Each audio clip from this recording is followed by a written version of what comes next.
आप देख रहे हैं जैसे कि जाकिर नगर में मौजूद है और यहाँ पर दानिश हलीम हमारे सामने है। यहाँ आप देख रहे हैं, सुनने में आ रहा है कि भाई मीट की जो है 10 दिन के लिए दुकानें बंद की जाएंगी और जैसे कि हर मंगल को भी मीट की दुकानें बंद होंगी।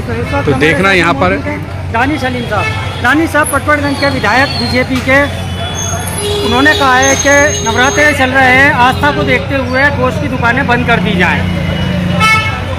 ये जो वहाँ से विधायक हैं पटवारगंज से, तो क्या ये हाई कोर्ट है, सुप्रीम कोर्ट है, कौन है? पहले मैं सवाल पूछना चाहूँगा। ये जनता द्वारा चुने गए जनप्रतिनिधि हैं, इनका काम है इलाके गटर सही करना, लाइटें लगवाना, झाड़ू लगवाना, इनका काम है। दुकानें बंद होंगी या नहीं होंगी ये तो संवैधानिक फैसला, या तो संविधान में कहीं लिखा हो, आप मुझे बताइए क्या संविधान में कहीं लिखा है कि दुकानें बंद होंगी? पहली बात। दूसरी बात आता है shops and establishment act. Hindustan की सरकार ने एक एक्ट बनाया, शॉप्स एंड एस्टेब्लिशमेंट एक्ट, जिसके तहत सारी दुकानें चलती हैं। तो क्या शॉप्स एंड एस्टेब्लिशमेंट एक्ट में ऐसा कहीं लिखा हुआ है कि जब रमजान इस पर दुकानें बंद होगी? अगर लिखा है तो सरकार उस पर कानून दे। मगर ये तानाशाही, गुंडागर्दी, तुच्ची राजनीति जो ये कर रहे हैं एमएलए साहब पटवारगंज के निचलने की, तो ये गलत कर रहे हैं। देखिए, कहीं ना कहीं आप इस तरह दुकानें बंद नहीं करा सकते। ये उल्लंघन है संविधान का और हमारे हिंदुस्तान के कानून का। कानून ये कहता है कि कारोबारी को अपना कारोबार करने की पूरी आज़ादी हो और जिसके पास परमिट है, गोश्त की दुकान का परमिट जिसके पास एमसीडी से है, आप उसे कैसे बंद करा देंगे? सर, आस्था का मामला है ना, आस्था का है, नवरात्रे हैं। उन्होंने कहा है 2 ईदें आती हैं, एक बकरा ईद, एक मीठी ईद। तो मीठी ईद में सिवैयों से काम चलाओ ना, बकरा क्यों बनाना जरूरी है? बकरा ईद में बकरा बनाइएगा। अभी होली के अगले दिन आपने शायद वीडियो देखी, फरहान यही की हिंदू भाइयों की लाइन लगी हुई थी गोश्त की दुकान पे, तो वो आस्था कहाँ गई थी? जब वीडियो मौजूद है ऑन रिकॉर्ड। मैं सिर्फ आपसे पूछना चाहता हूँ कि जब एमसीडी गोश्त की दुकान का लाइसेंस देती है तो क्या कहीं वो मेंशन होता है कि नवरात्र में आप दुकान बंद रखेंगे? जब आपने 365 दिन के हमसे पैसे लिए हैं, जब आप लाइसेंस इशू करते हैं मुसलमान को या हिंदू को जो गोश्त का काम करता है, आप एक फीस चार्ज करते हैं, तो क्या आप 9 दिन के पैसे काटेंगे उसमें से? अब नहीं, ना वहाँ कहीं लिखा। ये कहीं ना कहीं तुच्ची राजनीति है हिंदू मुस्लिम को बांटने की और समाज को उलझाए रखने की एक राजनीति में। देखिए, गोश्त से किसी को दिक्कत नहीं है और मैं साफ कहता हूँ, अगर गोश्त से आपको दिक्कत है 9 दिन, तो 5 स्टार होटलों में गोश्त बंद कीजिए। और जो हमारी मंत्री रही, शिक्षा मंत्री, उनकी बेटी का तो गोवा में वो है रेस्टोरेंट है सिली सोल, जहाँ पे गाय का गोश्त बिकता है, ऑन रिकॉर्ड है। तो स्मृति ईरानी की बेटी का जो रेस्टोरेंट है जहाँ गाय का गोश्त बिकता है गोवा में, क्या वो बंद होगा? भाजपा की सरकारें जहाँ जहाँ हैं, आसाम, नागालैंड, मणिपुर, त्रिपुरा, गोवा, क्या यहाँ गाय का गोश्त खुलेआम नहीं बिक रहा? तो वहाँ बंद क्यों नहीं होता? तो इनकी आस्था क्या सिर्फ दिल्ली, राजस्थान और यूपी में आके गाय से आस्था हो जाती है गोश्त से? वहाँ आस्था क्या कर रही है? आप खुलेआम पूरे हिंदुस्तान में, मैं कहता हूँ अच्छी बात है, आस्था की बात यदि है तो पूरे हिंदुस्तान में गोश्त बैन कीजिए 9 दिन के लिए। सारे स्लाटर हाउस बंद कीजिए। किन के slaughter house? Sabharwal brothers Dubai में बैठे कारोबार करते हैं। नाम क्या है उनके स्लाटर हाउस का? मुस्लिम नाम, अल कबीर, अल दुआ, ये मुसलमान नाम रख के कारोबार करते हैं। इनके कारोबार बंद हो जाएंगे। अब दूसरी बात बताता हूँ, मोदी सरकार के आने के बाद जितने इम्पोर्ट हुआ है मशीनों का स्लाटर हाउस की, उन पे ड्यूटी फ्री की गई है, टैक्सेस कम किए गए हैं। बीजेपी ने चंदा लिया है स्लाटर हाउस की कंपनियों से, इन बड़ी बड़ी कंपनियों से कहीं से 5 करोड़ ऑन रिकॉर्ड मौजूद है उनकी वेबसाइट पे। तो अगर गोश्त से इतनी टेंशन है, इतनी गोश्त से टेंशन है, तो क्यों चंदा क्यों लिया फिर उनसे बीजेपी ने? भाई, भाजपा को ये क्लियर करना चाहिए कि कहीं तो आप गोश्त का खंडन कर रहे हैं और कहीं गोश्त, गोवा के जो चीफ मिनिस्टर वो कहते हैं कि हम अच्छे किस्म का निर्यात करेंगे गाय का गोश्त, ऑन रिकॉर्ड कहते हुए बात है। गोवा का भाजपा का चीफ मिनिस्टर कहता है अच्छा किस्म की हॉलैंड की गाय को जो इंपोर्ट करेंगे अपने लोगों के लिए। तो ये बातें भ्रमित करने के लिए राजनीति बीजेपी करती है, ये गलत है। इस तरह दुकानें बंद नहीं हो सकती, कानून में कहीं की जगह नहीं है।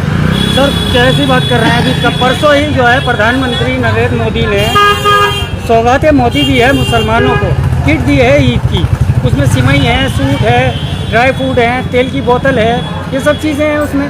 तो कैसे ये हिंदू मुस्लिम की राजनीति हो रही? देखिए, आज से पहले 2014 में लास्ट कांग्रेस से रोज़ा इफ्तार किया था, तो जब कोई और पार्टी रोज़ा इफ्तार करती थी तो यही गोदी मीडिया और भाजपा वाले चिल्ला के कहते थे कि हिंदुओं का ख्याल नहीं आया। तो आज क्या मोदी जी को हिंदुओं का ख्याल नहीं आ रहा? मुसलमानों को किट क्यों दे रहे हैं? ये देखिए, मुसलमानों को किट किस लिए दे रहे हैं? मोदी जी अपने भाषण मंच से खुलेआम कहते हैं कि तो कपड़ों से पहचान लो जो फसाद करने वाले।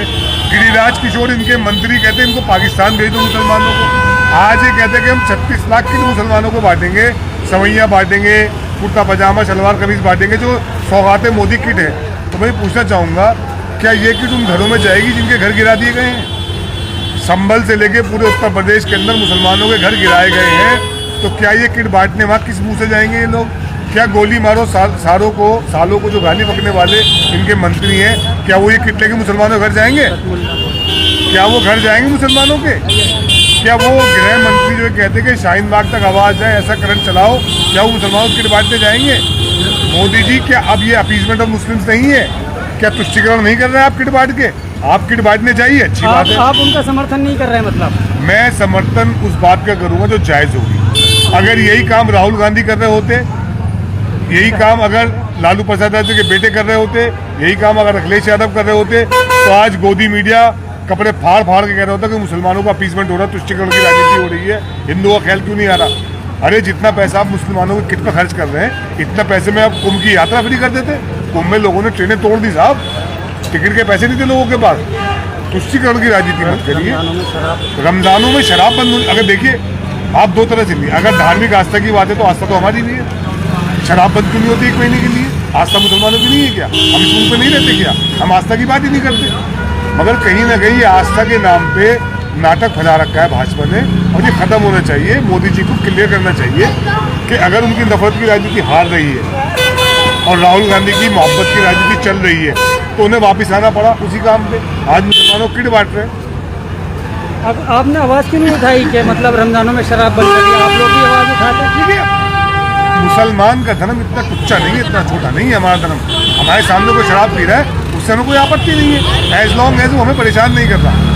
देखिए, हम इस मुल्क के कानून को समझने वाले लोग हैं, हम कानून की इज्जत करते हैं, और कानून जो चीज़ जायज़ है अगर वो हो रही तो हमें कोई शिकायत नहीं है। मगर अभी कहना कि हमारी आस्था है, अरे साहब आस्था अपने धर्म में रखिए, अपने धर्म को अच्छे से मानिए, अपने मुल्क की खिदमत कीजिए, अपने लोगों की खिदमत कीजिए। मगर आस्था के नाम पर दंगे नहीं हो सकते। आप आस्था के नाम पर लोगों को परेशान नहीं कर सकते। 9 दिन किसी कारोबारी की दुकान बंद रहेगी तो उसके बच्चे कहाँ से पलेंगे साहब? उसका खर्चा कहाँ से चलेगा? आप एक किट बेच के पूरा कर देंगे उसको? उत्तर प्रदेश के मुख्यमंत्री योगी आदित्यनाथ ने वो किया है बयान कि मेरे प्रदेश में सबसे ज़्यादा सुरक्षित मुसलमान हैं। ये अगर उन्होंने वो ऐसा कह रहे मैं बहुत ख्याल रखता हूँ मुसलमानों का। हाँ, वो देखिए सबसे ज़्यादा बुलडोजर वही चलाते हैं मुसलमानों के घरों पर, बहुत ख्याल रखते हैं वो। नफरत की राजनीति ये लोग करते हैं, और ऑन रिकॉर्ड देखिए सब बातें क्यों हो रही हैं। कहीं ना कहीं अब इनको लग रहा है कि नफरत की राजनीति खत्म होने जा रही है इस देश में। तो राहुल गांधी की जो मोहब्बत की राजनीति है वो जीत रही है और इनकी राजनीति हार रही है। अब ये वापस मुसलमानों की तरफ आना चाह रहे हैं, मगर मुसलमान इतना बेवकूफ़ नहीं है। देखिए, आप एक तरफ मुसलमानों घर तोड़ रहे हैं। देखिए, मैं आपको वाकया बताना चाहूँ, महाराष्ट्र में सिंधु दुर्ग में एक 14 साल के बच्चे पर आरोप लगा कि उसने पाकिस्तान जिंदाबाद के नारे लगाए। एकनाथ शिंदे सरकार ने उसका घर तोड़ दिया, जबकि वो किराए पे रहता था बेचारा। आप बुलडोजर पहले ही चला देते हैं घरों पे, कोर्ट का फैसला आने से पहले बुलडोजर चल जाता है, उसको प्रमाणित करने से पहले चल जाता है। तो कहीं ना कहीं ये नफरत की राजनीति इनकी हार रही है। अब ये रोज़ा इफ्तार भी करा रहे हैं। अभी दिल्ली की सीएम साहब ने रोज़ा इफ्तार कराया। आपको तो रोज़ा इफ्तार से बहुत परेशानी थी, बहुत गला फाड़ फाड़ के बीजेपी वाले कहते थे रोज़ा इफ्तार की राजनीति नहीं होगी। अब क्यों नहीं रोज़ा इफ्तार की राजनीति? क्यों? आपको लग रहा है कि मुसलमान अलग हो चुका है और अब मुद्दों की राजनीति इनके पास है नहीं, कहीं ना कहीं धर्म की राजनीति लेके आ जाते हैं बीच में। तो अगर ये पहल कर रहे हैं किसी चीज़ की लेके, मुसलमानों का रोज़ा इफ्तार करा रहे हैं या मुसलमानों को सेवैयाँ ईद की बांट रहे हैं, तो इस पे भी आपत्ति है आपको? अरे हमें आपत्ति नहीं है। अरे दूसरों की पहल पे आप इतना शोर मचाते थे।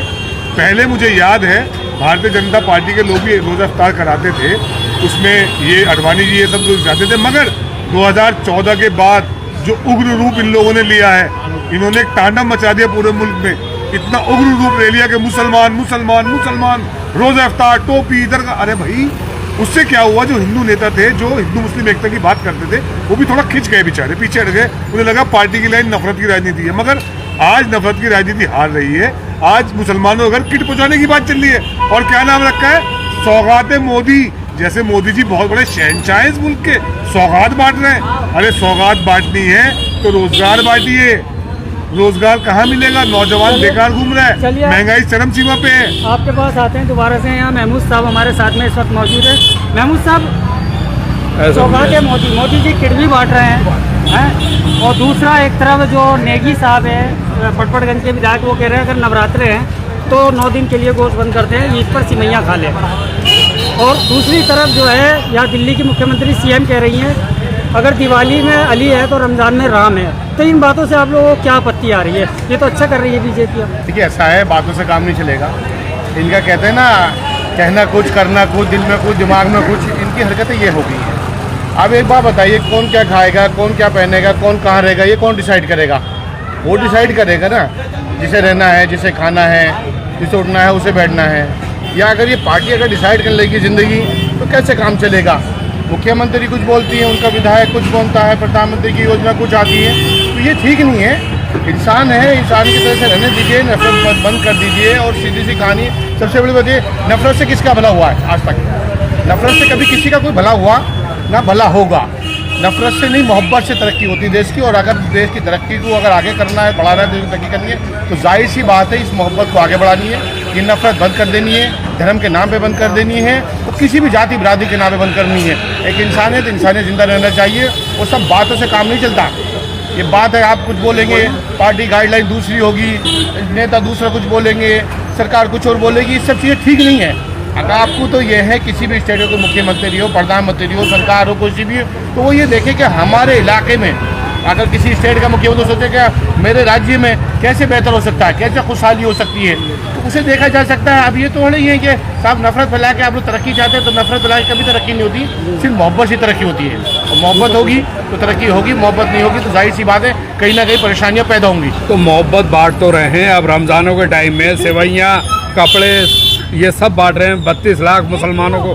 क्या ये आपको आपत्ति है इस पे? नहीं, आपत्ति इस बात पे नहीं है। एक ही बात, एक ही पार्टी के हैं, ठीक है जी। दूसरा एक कहता है गोश्त बंद हो जाएगा, मीट बंद हो जाएगा जी। अरे कौन क्या खाना चाहता है, कौन क्या पहनना चाहता है, इससे आपको क्या आपत्ति है? आप मुझे ये बताइए, किसी को अगर आपको दाल सब्जी खानी है आप खाइए, किसी को मीट खाना और मीट खाइएगा। किसे क्या खाना क्या नहीं खाना वो कौन डिसाइड करेगा? वो किसी को डिसाइड करने की ज़रूरत नहीं है। वो इंसान खुद डिसाइड करेगा उसे कब खाना है, कब पीना है, कब उठना है, कब बैठना है, क्या करना है, वो खुद डिसाइड करेगा। आप किसी के ऊपर थोपे ना, खाने पीने की चीज़ आप किसी को थोपे ना। और बात है सम्मान की, बात धर्म की, तो धर्म का सम्मान सब एक दूसरे का करते हैं। ये चंद लोग हैं जो नफरत बांटते हैं, इन्हें नफरत बांटने की जरूरत नहीं है। आपके कहने का मतलब है कि भाई ये रमजानों में जैसे शराबें हैं ये भी बंद होनी चाहिए। अगर ये नवरात्रों में ये मीट बंद हो रहा है तो नहीं, मैं इस बात क्या बंद होनी चाहिए, क्या खुलनी चाहिए, मैं तो इस बात को कह रहा हूँ कि बंद और खुलने का मतलब नहीं है। किस इंसान को किसी की जरूरत है? अब एक बात बताइए, ये तो कंट्रोवर्सी बात आ गई नहीं कि आप लोग मीट की बात कर रहे हैं, मीट बंद करें तो हम शराब की दुकान बंद कर दें। नहीं, मैं ये कह रहा हूँ कौन आदमी कहाँ क्या खाएगा, कौन आदमी क्या पहना है, कौन आदमी कहाँ रहेगा, ये वो खुद डिसाइड करना, उसे डिसाइड करने दो। अगर धर्म की बात है, मैं अपनी बात पूरी कर रहा हूँ, अगर बात धर्म की है, हर धर्म का सम्मान होना चाहिए, इसमें दो राय नहीं है। अगर मैं मुसलमान हूँ तो मैं अपने धर्म का सम्मान कर रहा हूँ, दूसरे धर्म का सम्मान कर रहा हूँ, सब धर्मों को मैं सम्मान करना चाहिए, इसमें कोई दो राय नहीं है। और इज्जत भी करनी चाहिए एक दूसरे की। जाहिर सी बात है किसी के धर्मों को ऐसा कोई काम नहीं चाहिए, किसी भी धर्मों को किसी तरह की कोई ठेस पहुंचे। आप अभी जाइएगा मत, तो कुछ और सवाल है मेरे, जरा सा हमारे साथ में महिला है, क्या कहना चाहती है मैम? आप काफ़ी देर से खड़ी हैं, कुछ कहना चाह रही थी, बताइए। मैं कुछ कहूँगी? जी बोलिए। मोरो बिगड़ो है भारत देश, बिगड़ गई सब दुनिया। मोरो बिगड़ो है भारत देश, बिगड़ गई सब दुनिया। खद्दड़ भी बंद हुआ, गाड़ा भी बंद हुआ, चल रही टैरी काट, पहन रही सब दुनिया, चल रही टैरी काट, पहन रही सब दुनिया। मोरो बिगड़ो है भारत देश, बिगड़ गई सब दुनिया। मट्ठा भी बंद हुआ, दूध भी बंद हुआ, चल रही दारू गोस उड़ाई रही सब दुनिया, चल रही दारू गोस उड़ाई रही सब दुनिया। मोरो बिगड़ो है भारत देश, बिगड़ गई सब दुनिया। का भी बंद हुए, गाड़ी भी बंद हुई, चल रही मोटर कार, उड़ाई रही सब दुनिया, चल रही मोटर कार, उड़ाई रही सब दुनिया। मोरो बिगड़ो है भारत देश, बिगड़ गई। इसका मतलब बताइए क्या कहना चाहते हैं? जय हिंद। क्या कहना चाह रही हैं इस गाने में? इस गाने में क्या कहना चाह रही हैं आप लोग? गाने में कुछ नहीं, मैंने अपने स्कूल में स्टेज पे गाया था 9th क्लास में, इसलिए। जिस तरीके की स्टंट चल रहा है कि नवरात्रे आने वाले हैं, ईद भी है, तो कहा जा रहा है कि गोश्त की दुकानें बंद कर दी जाए, मीट की दुकानें। नहीं तो फिर खाएंगे क्या? वो तो गीत है देश के ऊपर, वो तो मैंने गीत गाया नहीं, अपने लोग स्कूल जो कह का। रहे हैं, कुछ लोग कह रहे हैं कि मीट की दुकानें बंद हो जानी चाहिए, क्यों? फिर खाएंगे क्या? सब्जी दाल खाइए। ये तो हमारे अल्लाह की तरफ से है, इसमें कोई रुकावट ही नहीं है। ये तो परवरदिगार की तरफ से है। गोश्त साग दाल भी खाते हैं, लेकिन कितना खाएंगे? जी भी नहीं पाएंगे। ये तो परवरदिगार ने हमें उतारा ही है गोश्त के लिए। ये तो हमारा है, जायज़ है, नाजायज़ नहीं है। ये तो खाने ही खाना है। तो दानिश अलीम, अभी आप देख रहे हैं कि ये बहन ने गीत गाया और गीत गाने में सब कुछ इनडायरेक्टली सब समझ गए और सब बहुत कुछ कह दिया इसमें। तो आप क्या कहना चाहेंगे? देखिए, मैं तो एक ही बात कहूँगा कि शॉप एंड स्टेब्लिशमेंट के तहत जो हमें लाइसेंस इशू होता है गोश्त की दुकान पे, अगर उसमें ये लिखा है कि नवरात्रे में दुकानें बंद होंगी, तो हम दुकान बंद करते हैं। हम कानून का पालन करते हैं, हम बदतमीजी लोग नहीं हैं। अगर संविधान के आर्टिकल 25, 26, 27, 28 में जहाँ धार्मिक आज़ादी खाने पीने की और अपने धर्म का पालन करने की हमें दी गई है, अगर सरकार ये कहती है, और वो क्या नाम है MLA साहब जो वहाँ के हैं, कि संविधान को ताक पर रख दिया, हम संविधान को नहीं मानते, तो आप खुलेआम कहिए ना। आप मीडिया पे कहिए कि हम संविधान को नहीं मानते, आर्टिकल 25, 26, 27, 28 को हम नहीं मानते, तो ठीक है, विदेश उस हिसाब देश गुंडागर्दी से नहीं चलेगा कि एक MLA खड़ा हो जाएगा, दुकानें बंद करा देगा, तो ऐसे पुलिस प्रशासन क्या करेगा? संविधान के ये court, supreme court, high court कहाँ जाएंगे सब कुछ?